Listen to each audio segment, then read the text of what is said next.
Thank you so much, Linda. Thank you. Absolutely beautiful. Thank you. So one day in 1977, when I was 6 years old, I remember my older brother was having a friend over, and my parents, perhaps wanting to be rid of us for a couple of hours, agreed to drop us all off at the mall so we could see a matinee movie. And this was back in the day before it cost approximately $97,000 to send 3 kids to see a movie, right? This was also back in the day when movie ads were printed in the newspaper, and that's how you knew what movies were playing. You go to the entertainment section and scan the listings. And I remember the ad still for this weird new movie. It was just the word Star Wars in big stylized block letters, and I had no idea what that meant. I was thinking maybe this was like a World War II movie, like, on Sunday Action Theater.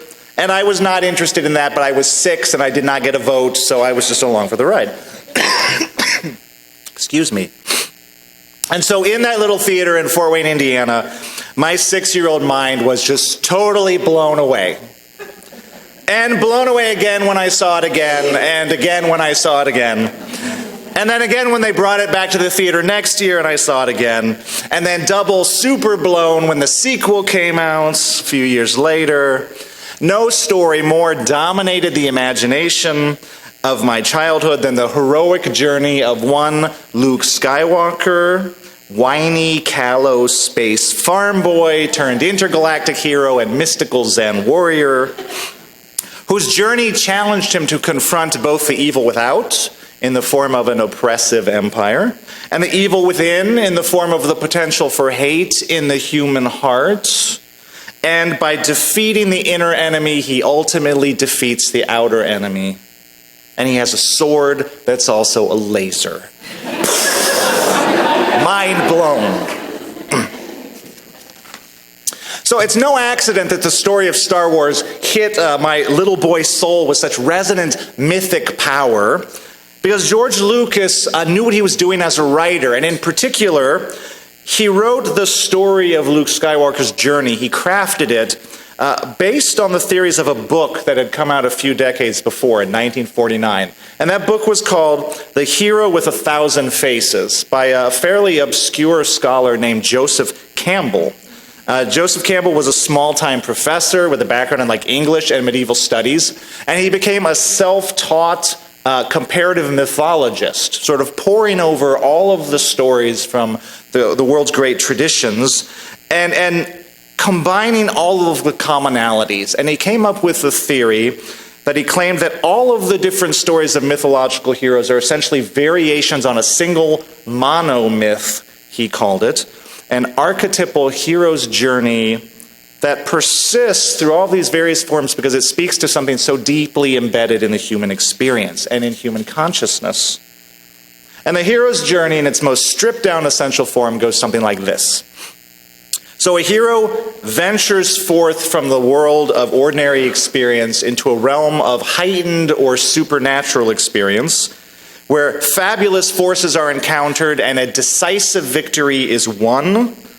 And then the hero comes back from this mysterious adventure with the power to bestow boons, rewards on his fellow humans. There are some essential steps and there are some variations. The hero's journey is typically kicked off by a call to adventure that comes from without. And sometimes the hero is game and just charges right ahead, but oftentimes the hero resists that call for as long as possible. The hero faces trials and tasks in this new world, sometimes external, sometimes spiritual, and this often culminates in a severe final challenge, which tests the hero at his or her core and must be endured and overcome. In the process of this journey, the hero's identity is often challenged and transformed or broken down. And so symbolically in stories, we see the hero may die and be reborn. The hero may be transformed in bodily shape. The hero may be dismembered and put back together or swallowed up and then spit back out as a symbolic rebirth, and on and on.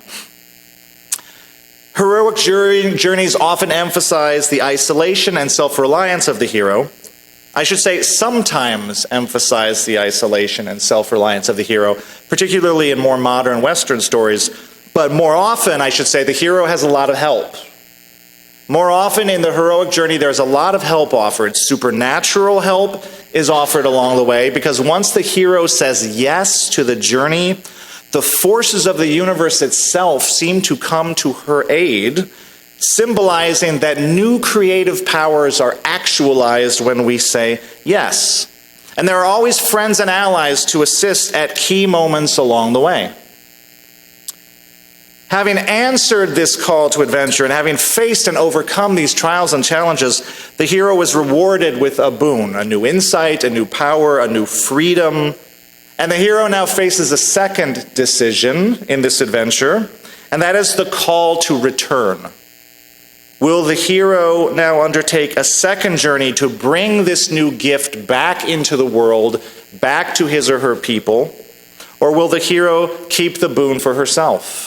Bury it in the ground, use it for her own gain, or hide its secret deep down inside?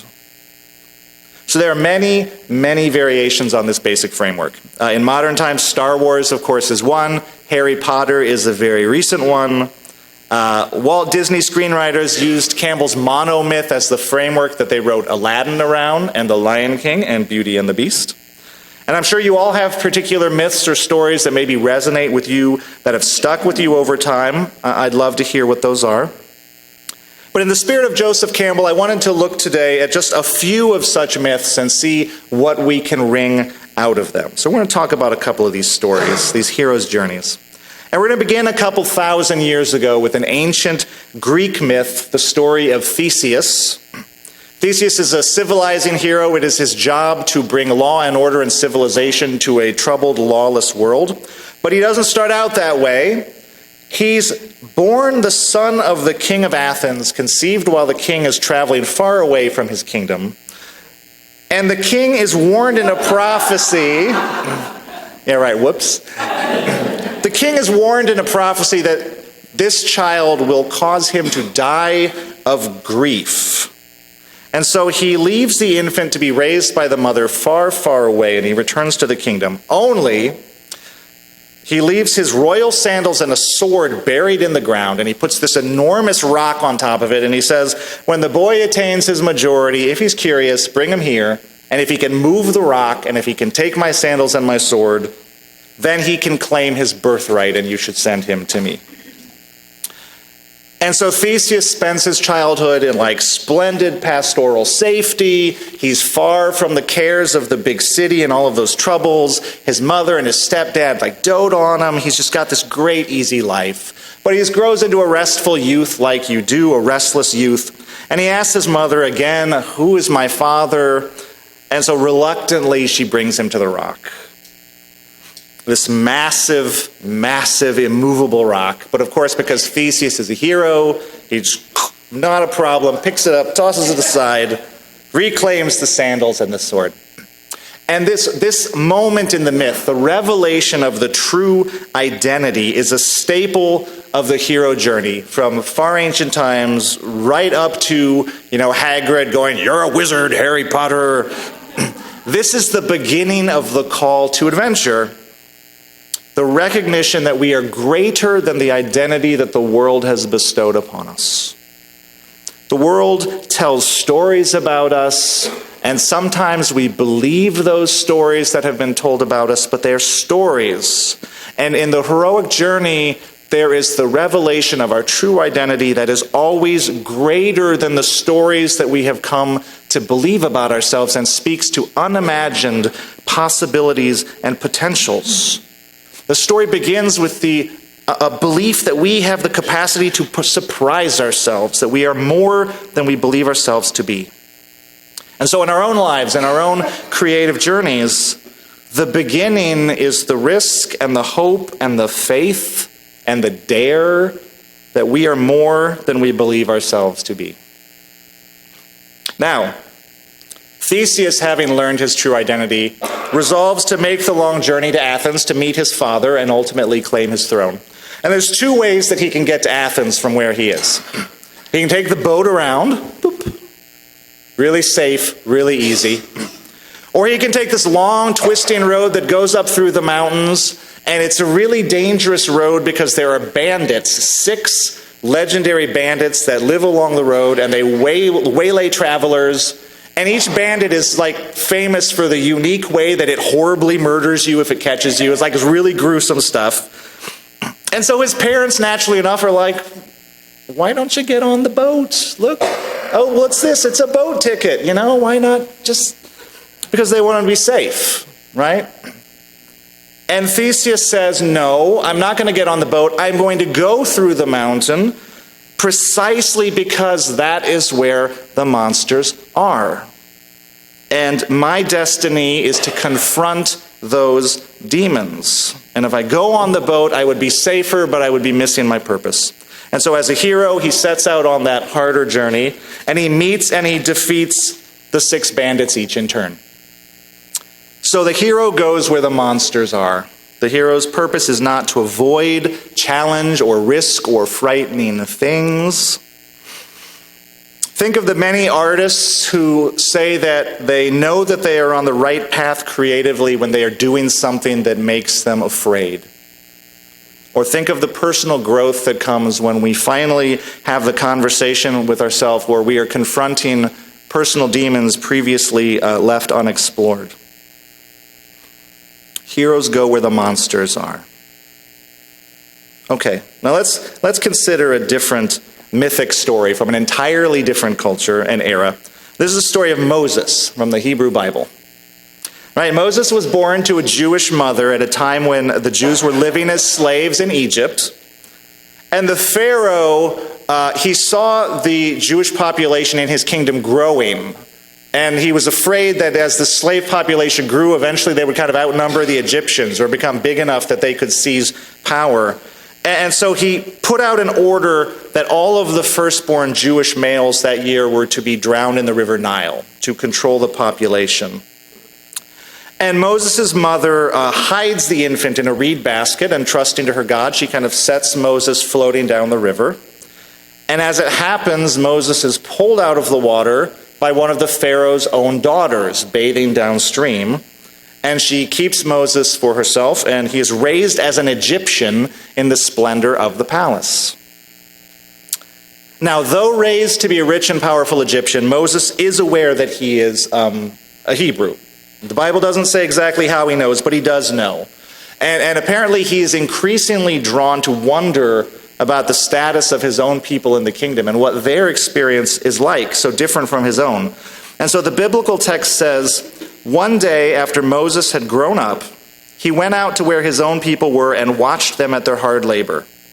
He saw an Egyptian overseer beating a Hebrew, one of his own people. And Moses flies into a rage, and he kills the overseer to protect the helpless slave. And then he realizes what he has done and that he is surely going to be executed. And so he flees Egypt to the land of Midian nearby. So, as with Theseus, Moses' heroic journey begins with a shedding of false consciousness. Theseus' false consciousness was the illusions of his own limitations, that he was less than he truly was. With Moses, the false consciousness is ignorance of injustice. And the question that he is confronted with that strips him bare is, with whom will he place himself in solidarity? He has been raised as a rich Egyptian. A lifetime of pleasure and safety and power is waiting for him. And yet in that moment where he is confronted with the brutality that makes his privilege possible, he does not identify with his position of safety and power. He chooses instead to ally himself with the lowest of the low, a slave and a foreigner, because they are his people and he suffers with them. And in that instant, that decision strips away all of his power and his privilege, and he must flee. And that is the beginning of the hero's journey for Moses comes with the question, with whom do you identify? Who will you risk for? And who will you suffer with? Now in exile in Midian, Moses has started a new life as a shepherd. Much time passes, the original Pharaoh dies, there's a new Pharaoh in town, the Jews are still slaves, and Moses is just kind of chilling over in Midian. He's safe, he's a shepherd, it's all right, he's doing his thing. And this is where we get into the famous episode of the burning bush. Maybe you know it. Moses is out with his flock, and he sees this bush that is on fire, and yet it is not consumed. And he's like, that's kind of weird. So he comes over to check it out. And this booming voice comes down out of the sky and says, Moses, this is your God, and I am commanding you to go free your people from Egypt. And this is the best, truest part of the story, because Moses does just what you would expect. He starts arguing with God. This is your God, and I am commanding you. You have totally got the wrong guy. Boy, are you off the mark with this one, right? He says, who am I that I should do this thing?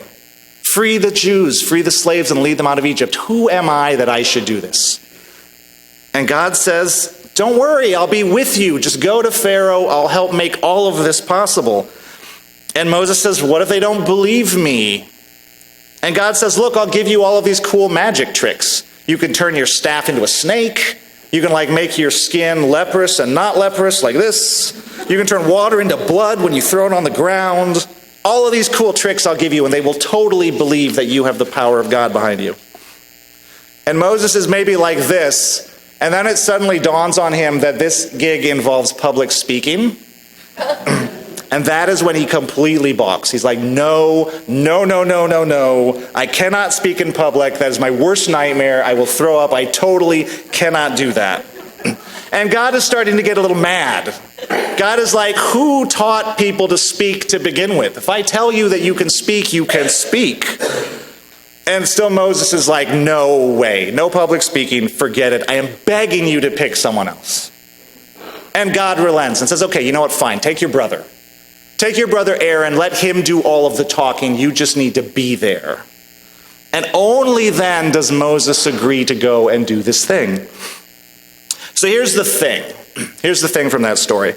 There are moments in life that demand that someone step forward. Maybe that many someones step forward. And oftentimes there is no way to know that we are in fact the person that the moment demands other than to just step forward. We may not feel like the right person. We may be certain that we are not the right person. We may have never imagined ourselves to be the right person for such a moment. Right? The demands are beyond our capacities. The path is too uncertain. And it is highly unlikely that there's going to be a voice booming down from the heavens going, you are the right person. And even if there were, we still might argue with it, like Moses. I am not. So Moses' first heroic journey is precipitated by rash, unthinking anger. He just lashes out. And he's pulled into his second journey reluctant and afraid. Reluctant and afraid, because sometimes there is no way to know that we are the person the moment is demanding other than to step forward and claim that moment, which is what Moses does, which is why he is a hero. And he doesn't have to go it alone. That is the other important point of the story. He has help, he has company, he has support. So who is supporting us on our own journey? What communities of support do we have available to us when we are called to step outside our own comfort zone so boldly? Spoiler alert, Moses does free the people from Egypt. Right? Doesn't go smoothly, but he does get the job done. Okay, last mythic story. I want to turn again to an entirely different time of place. And this time our mythic story is a true story. It is the real-world hero's journey of Harriet Tubman, who we spoke about a few weeks ago. We're going to revisit her. Harriet Tubman, you'll remember, was born an enslaved woman in 1820s in Maryland. And having suffered the evils of slavery into young adulthood, she became determined that she was going to escape to freedom. So she and her brothers formulated a plan that they could escape from the plantation and then journey north to Pennsylvania, where they would be free. And shortly into their escape, her brothers got cold feet. They became afraid, they had doubts, and they turned back, which forced her to return with them. And sometimes in answering the hero's call, there is resistance from those around us, either from fear or from their need or sometimes from their envy. Sometimes the hero's journey begins with the determination to push through that resistance, which may require a time of isolation, a time of conflict, or separation from those around us, which can be its own kind of challenge, which can be painful and alarming. In a different context, think of the Feminist Revolution in the 70s and how many women faced enormous personal pushback against their own desire for self-actualization and had to push on nonetheless, recognizing, as the poet Mary Oliver did in our reading, that sometimes the hero's journey begins with the determination to save the only life that we can save when all the voices around us cry no. And so Harriet Tubman began again with a new plan, that she would go it alone, that she would make the journey north on foot through 100 miles of swamp at night, alone, leaving behind everyone that she knew. And she did it. She did it. She won her freedom. And then having gained her freedom, she immediately turned around and she went back into the land of slavery, this time as a liberator. And one by one, she guided her family and so many others to freedom. She rescued them all. In the Buddhist tradition, there's the concept of the bodhisattva, the hero who wins their way into heaven and says, I will not go on alone. I will not go to heaven until all people can join me in heaven.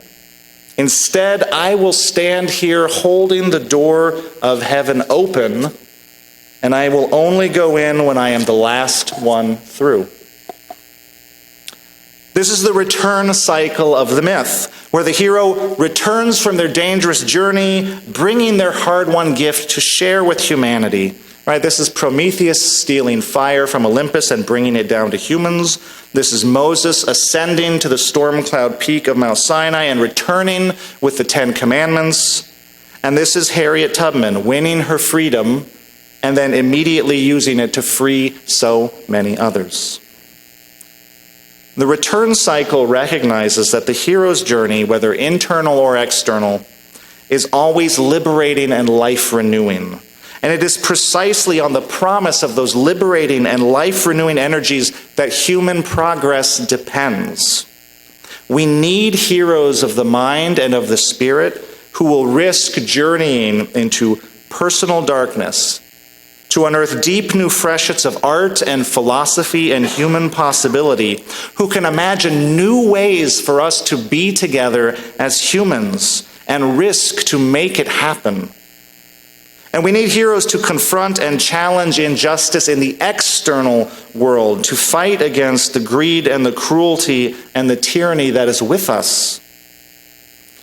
So whenever someone risks an unknown journey, when someone travels into darkness to shed new light, when someone steps into a moment with love and hope, trusting that she was made for just such a time, whenever that happens, the human spirit is elevated, humanity is elevated, and we are brought further along on our own collective journey.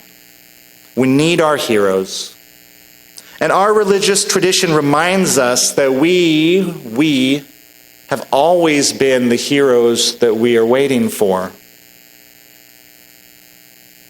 The journey is in our hands. And the great promise of this place and this community is that we will never have to journey alone. The choice to venture out is ours alone. And the risks that we take and the trials we undergo may never be fully known to the people around us. But our great covenant, reaffirmed each time that we come together, says, I am here for you. and you are here for me. I trust that. We are side by side together through this journey. Lend me your strength, and I will lend you mine. And whatever strange new lands we must travel through, we will travel through them together. And whatever we find of new light and new love and new liberation, we will bring it back together, share it with each other, and share it with the world. This is our covenant. This is the road open before us. This is our hero's journey. Let us be bold in spirit and answer the call. Blessed be, and amen.